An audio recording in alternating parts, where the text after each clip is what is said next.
जय श्री राम दोस्तों। पिछले वीडियो में हमने देखा था कि कैसे अयोध्या के राजकुमार कैसे मर्यादा पुरुषोत्तम श्री राम वनवास के कठिन मार्ग पर निकल पड़े और पंचवटी में उनका तपस्वी जीवन शुरू हुआ। लेकिन क्या वो पंचवटी में शांति से रहे? क्या उनके जीवन में शांति बनी रही? और क्या आपको पता है कि सीता हरण जैसा भयानक घटना का बीज इसी वन में बोया गया? दोस्तों, आज के वीडियो में हम उस क्षण की कथा सुनेंगे जब एक राक्षसी का अहंकार और एक राजा की वासना ने पूरी रामायण की दिशा को बदल दिया।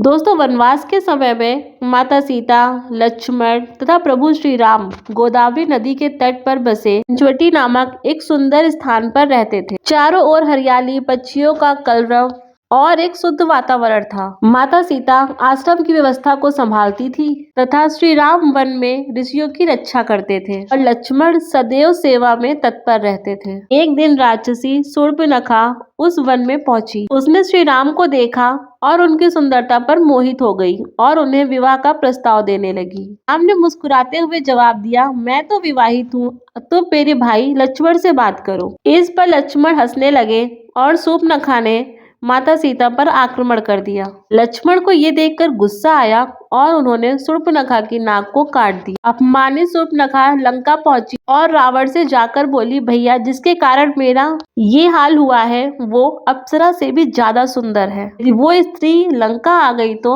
आप अमर हो जाओगे। दोस्तों, कहते हैं जहाँ अहंकार होता है वहाँ पर विनाश की योजना जन्म लेती है। रावण ने सीता को पाने का षड्यंत्र रचा और मारीच को बुलाया और कहा, तुम स्वर्ण मृग बनकर पंचवटी में जाओ और सीता को मोहित करो। मारीच ने डरते हुए रावण से कहा कि राम से शत्रुता मृत्यु को निमंत्रण देना है, इसी कारण मैं वहां पे नहीं जाऊंगा। मारीच के ऐसे वचनों को सुनकर रावण को गुस्सा आ गई। उसके गुस्से को देखकर मारीच को उसकी बात माननी पड़ी। कहते हैं जब माया धर्म के बीच में आती है तो अंत निश्चित है। कुछ ही दिनों के बाद पंचवटी के पास एक स्वर्ण सा चमकता मृग दिखाई दिया। जैसे ही सीता माता ने उस मृग को देखा वो अति प्रसन्न हुई और बोली, प्रभु, मैंने ऐसा मृग पहले कभी नहीं देखा। मेरा आपसे निवेदन है आप इसे पकड़ लाए, ये हमारे आश्रम की शोभा बढ़ाएगा। परंतु राम को उसे देखकर कुछ संदेह हुआ। उन्होंने कहा, सीता, हो सकता है ये कोई माया हो। इस बात पर सीता माता उदास हो गई और सीता माता को ऐसे देखकर प्रभु राम ने धनुष उठाया और लक्ष्मण से कहा, लक्ष्मण, माता सीता की रक्षा करना। जैसे ही श्री राम मारीच के पास गए वो अपने रूप में प्रकट हो गया। राम ने मारीच को देखा और उसे मार डाला, परंतु मरने से पहले मारीच ने चिल्लाया, हे लक्ष्मण, हे सीते। क्योंकि मारीच श्री राम की आवाज में ही चिल्ला रहा था तो सीता माता आवाज सुनकर व्याकुल हो गई। लक्ष्मण से बोली, लक्ष्मण, तुम तुरंत अपने भाई के पास जाओ, उन्हें तुम्हारी सहायता की जरूरत है।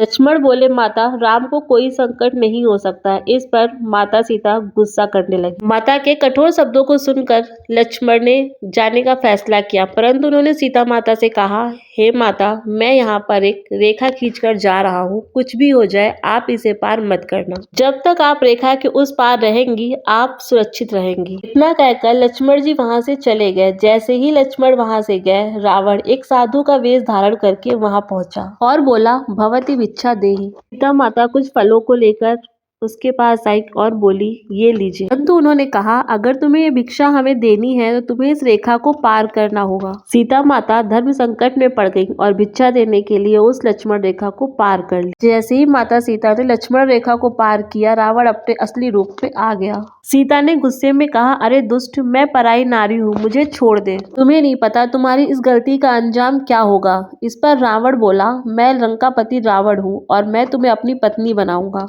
तुम लंका की महारानी बनोगी। सीता माता को उठाकर रावण पुष्पक विमान में बैठ गया और लंका की ओर प्रस्थान की। तभी आकाश से गिद्धराज जटायु ने रावण को सीता माता को ले जाते हुए देख ली। जटायु रावण के पास आकर बोला, रावण, सीता राम की पत्नी है, उन्हें छोड़ दो। परंतु रावण नहीं माना। भयंकर युद्ध हुआ और रावण ने जटायु के पंख काट दिए। जटायु धरती पर आके गिर गया। कहते हैं धर्म के लिए प्राण देना ही सच्ची भक्ति है। इधर राम और लक्ष्मण जब आश्रम पे वापस लौटे तो उन्होंने देखा कि सीता वहाँ पे मौजूद नहीं है। ये देखकर राम और लक्ष्मण जी परेशान हो गए और उन्हें यहाँ वहाँ ढूंढने लगे। श्री राम जी विलाप करते हुए, सीते तुम कहाँ हो, बार बार ऐसी आवाज देने लगे। वन, नदी, पर्वत सब मौन थे। तभी आगे बढ़ने पर उन्हें जटायु मिले और उन्होंने उन्हें पूरा वृत्तांत बताया और अपनी अंतिम सांस ली। राम और लक्ष्मण ने पुत्र के समान जटायु का अंतिम संस्कार किया। माता सीता का हरण एक स्त्री का अपहरण नहीं अपितु धर्म की परीक्षा थी। कहते हैं जहाँ अहंकार होता है वहाँ विनाश निश्चित है और रावण के विनाश का समय आ चुका था। जटायु के अंतिम संस्कार के बाद राम और लक्ष्मण सीता माता को खोजने के लिए पुनः वन मार्ग पर आगे बढ़े। चारों ओर सन्नाटा था परंतु राम जी का हृदय अशांत था। श्री राम जी वन में पेड़ पौधों से पूछते, हे पेड़ पौधे, क्या आपने मेरी सीता को देखा है? हे पक्षी, क्या तुमने मेरी सीता को देखा है? अभी मौन थे परंतु राम के मन में आशा अभी जिंदा थी। वो सीता माता को ढूंढ रहे थे। थोड़ा आगे चलने पर उन्हें एक राक्षस मिला जिसका नाम था कबंध, बिना सर और बिना भुजाओं वाला। कबंध ने बिना कुछ सोचे समझे लक्ष्मण को पकड़ लिया। ये देखकर राम जी को गुस्सा आ गई। उन्होंने लक्ष्मण के साथ मिलकर उसका अंत किया।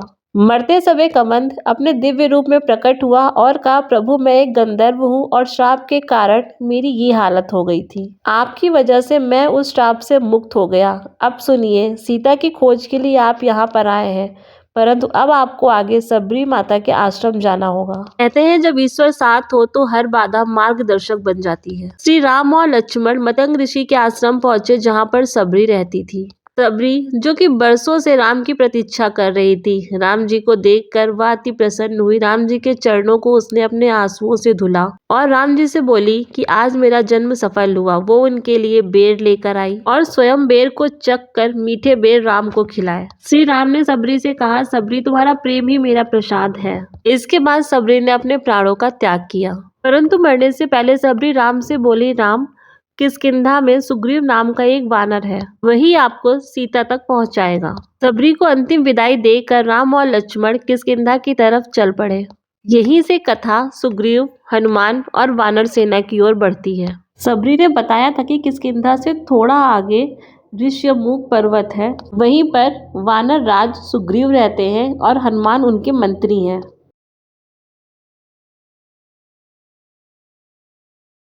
जैसे ही राम लक्ष्मण ऋष्यमुख पर्वत पर पहुंचे, वानर उन्हें देखकर सचेत हो गए। हनुमान जी ने अपना वेश परिवर्तित किया और राम लक्ष्मण के पास पहुंचे। उनके पास पहुंचकर उन्होंने कहा, प्रभु आप कौन हैं? जैसे ही हनुमान जी ने श्री राम का तेज देखा, उनका हृदय कांप गया। श्री राम ने कहा, हम अयोध्या के निवासी हैं।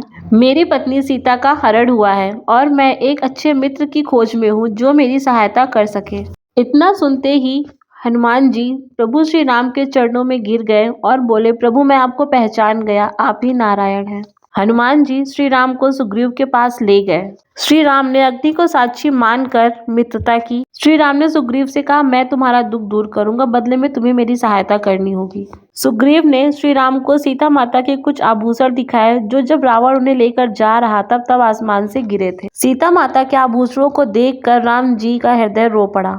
सुग्रीव अपने भाई बाली से डरा हुआ था। बाली ने सुग्रीव का राज्य उससे छीन लिया था। बाली अत्यंत बलशाली था, अर्थात सामने से उससे लड़ना असंभव था। श्री राम ने पेड़ के पीछे से उस पर वार किया और उसका अंत हुआ। बाली ने श्री राम से कहा कि ये कैसा न्याय है?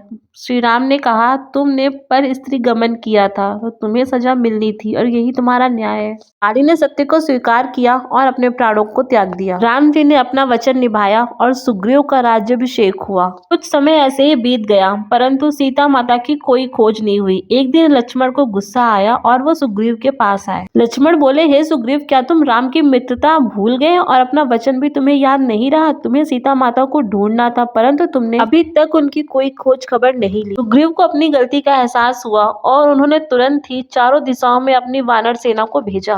सुग्रीव ने कहा, सीता माता को वही खोज पाएगा जिसमें साहस, बुद्धि और बल होगा। दक्षिण दिशा में वानर दल समुद्र तट पर पहुंचे। चारों ओर जल ही जल था। वानर निराश हो गए। तभी जाम्बवन ने कहा, हनुमान तुम इसे पार कर सकते हो, क्या तुम्हें अपनी शक्तियों का ध्यान नहीं है? जाम्बवन की बात को सुनते ही हनुमान जी को अपनी शक्तियां ध्यान आ गई। शक्तियों का स्मरण होते ही हनुमान जी बोले, ये काम प्रभु श्री राम का है और मैं इसे जरूर पूर्ण करूंगा। हनुमान जी ने जय श्री राम बोला और फिर उस समुद्र को लांघने की तैयारी की। हनुमान जी एक ऊंचे पर्वत शिखर पर चढ़े। उनके पूरे शरीर में तेज ही तेज हो गया। जय श्री राम बोलकर हनुमान जी समुद्र के ऊपर उड़ने लगे। मार्ग में उन्हें सुरसा मिली, जिसने उनका मार्ग रोका। सुरसा बोली, तुम्हें मेरे मुख में प्रवेश करना होगा। हनुमान जी ने अपना शरीर बढ़ाया और फिर अपने आप को छोटा किया। हनुमान जी उनके मुख में गए और मुख से वापस आ गए। आगे सिंहिका ने उनकी छाया को पकड़ लिया। हनुमान ने अपनी बुद्धि का प्रयोग करके उसका वध कर दिया। रात में हनुमान जी लंका पहुंचे तो उन्हें लंकिनी ने रोका। हनुमान जी ने कहा कि देखो, अब लंका का अंत निकट है। हनुमान जी ने पूरी लंका का निरीक्षण किया। अंततः वो अशोक वाटिका गए, जहाँ पर उन्हें एक वृक्ष के नीचे बैठी हुई माता सीता मिली। उनकी आंखों में आंसू थे और वो मनी मन विचार कर रही थी कि हे राम, क्या तुम मुझे ढूंढ पाओगे कभी। हनुमान जी वृक्ष के ऊपर बैठकर राम नाम का कीर्तन करने लगे। जब सीता माता ने राम नाम का जाप सुना तो वो आश्चर्यचकित हो गई। उन्होंने ऊपर देखा और कहा, तुम नीचे आओ। हनुमान जी नीचे आए और बोले, माता, मैं श्री राम का दास हूँ। परंतु सीता माता को हनुमान जी पर विश्वास नहीं हुआ। तब हनुमान जी ने राम जी की मुद्रिका सीता माता को दिखाई। सीता माता मुद्रिका को देखते ही उसे पहचान गई। इसके बाद सीता माता से आज्ञा लेकर वो लंका में पेड़ों से फल खाने लगे, पेड़ों को तोड़ने लगे, पूरी लंका को तहस नहस कर दिया। और जब ये समाचार लंकापति रावण को मिला तो उन्होंने आदेश दिया कि वो जो भी वानर है उसको अतिशीघ्र मेरे पास लेकर आओ। जब हनुमान जी को रावण के पास ले जाया गया तो हनुमान जी ने देखा कि एक सभा में रावण सोने के सिंहासन पर बैठा है और उसके 10 मुख हैं। जब हनुमान जी को सभा में ले जाया गया तो उन्हें रस्सियों से बांधा गया था। रावण ने हनुमान जी को घृणा और क्रोध से देखा। रावण बोला, हे वानर, तू कौन है और किसकी आज्ञा से यहाँ पे आया है। हनुमान जी मुस्कुराए और बोले कि मैं हूँ हनुमान, श्री राम जी का दास, और मैं यहाँ पे एक संदेश लेकर आया हूँ। हनुमान जी के इतना बोलते ही पूरी सभा में सन्नाटा छा गया। सभी उनको देखने लगे। हनुमान बोले, हे लंकेश, सीता माता श्री राम जी की पत्नी है, तुम उन्हें सम्मान के साथ लौटा दो और यही तुम्हारे लिए कल्याण का मार्ग भी है। इतना सुनकर रावण अहंकार से मुस्कुराने लगा और बोला, एक वानर मुझे उपदेश दे रहा है। रावण ने कहा, राम आखिर कर क्या लेगा। हनुमान जी बोले कि ये अहंकार ही तुम्हारे विनाश का कारण बनेगा। जिस दिन हनुमान की सेना लंका पहुंचेगी तुम्हारी ये स्वर्ण नगरी राख हो जाएगी। सभा में क्रोध फैल गया। विभीषण बोले, भ्राताश्री, ये हनुमान रामदूत है, आप इसे सही सलामत वापस भेज दो। दशरथ ने विभीषण को क्रोध से घूरा। क्रोधित रावण बोला, इसका वध नहीं करना है, अपितु इसकी पूंछ जलाई जाए, यही इसके अपमान का सबसे बड़ा कारण हो। ये सुनकर हनुमान जी मंद मंद मुस्कुराने लगे। उन्हें देखकर रावण और भी ज्यादा क्रोधित हो गया। हनुमान जी की पूंछ में तेल और कपड़ा लपेटा गया। हनुमान जी मन में सोच रहे थे कि आज ये आग अधर्म को जलाएगी और यहीं से लंका दहन की शुरुआत होती है। ऐसे ही सैनिकों ने हनुमान जी की पूंछ में आग लगाई। वहां बैठे सभी लोग हंसने लगे, उनका उपहास उड़ाने लगे और कहने लगे कि आज इस वानर का अहंकार खत्म हो जाएगा। पूंछ में आग लगते ही सबको लगा कि अब हनुमान जल जाएंगे और खत्म हो जाएंगे। हनुमान जी ने अपनी आंखों को बंद किया और श्री राम नाम का स्मरण किया और बोले, हे राम, ये अग्नि आपकी मर्यादा की रक्षा करे। अग्नि ठंडी हो गई। हनुमान जी को एक बूंद भी गर्म नहीं लगा। सभी राक्षस चौंक गए और हैरानी से हनुमान जी को देखने लगे और मन में सोचने लगे, यह वानर है या कोई देवता जिस पे अग्नि का कोई असर ही नहीं हुआ। हनुमान जी ने बंधनों को झटक दिया। एक ही पल में सारी रस्सियां टूट गई और वो उछलकर महल की छत पर पहुंच गए। हनुमान जी उछलते गए, छत से छत, महल से महल, जहां जहां उनकी पूंछ छूती गई वहां वहां आग लगती गई। हनुमान जी गरजते हुए बोले, ये आग नहीं, अधर्म है। पहली बार था जब रावण का सिंहासन भी हिल उठा। रावण मन में सोचने लगा कि जिसे मैंने एक साधारण वानर समझा था वो तो महाविनाशक निकला। हनुमान जी ने पूरी लंका में आग लगा दी। सिर्फ एक अशोक वाटिका थी जहाँ पर अग्नि ने प्रवेश नहीं किया। एक वही जगह थी जहाँ पर हनुमान जी नहीं गए क्योंकि वहाँ पर सीता माता थी। लंका को जलाकर हनुमान जी समुद्र के तट पर पहुंचे। हनुमान जी ने एक छलांग लगाई और पूंछ को समुद्र में डुबो दिया, जिससे आग बुझ गई। हनुमान जी ने लंका की ओर देखा और कहा, अब राम स्वयं आएंगे, और वो समुद्र पार कर राम जी के पास लौट। दोस्तों, जहाँ पे राम का नाम हो वहाँ अग्नि भी सेवक बन जाती है और जहाँ पर हनुमान जैसा भक्त हो वहाँ पर असंभव काम भी संभव हो जाते हैं। तो ये था हमारे वीडियो का पार्ट 1। पार्ट 2 में हम जानेंगे कि हनुमान जी ने श्री राम को क्या संदेश दिया, राम जी जब लंका गए तो क्या हुआ, क्या परेशानियां हुई और कैसे सीता जी को वापस लेकर आए। तो जुड़ी रहिए हमारे साथ और जानिए कि रामायण में आगे क्या हुआ। दोस्तों हमें कमेंट में बताएं कि आपको ये सत्य पर आधारित कथा कैसी लगी। वीडियो को शेयर करें, लाइक करें और हाँ, हमारे चैनल को सब्सक्राइब करना बिल्कुल ना भूलें। तो मिलते हैं आपसे सीता हरण पार्ट 2 में। तब तक जुड़े रहिए हमारे साथ। Thank you so much for watching. जय श्री राम।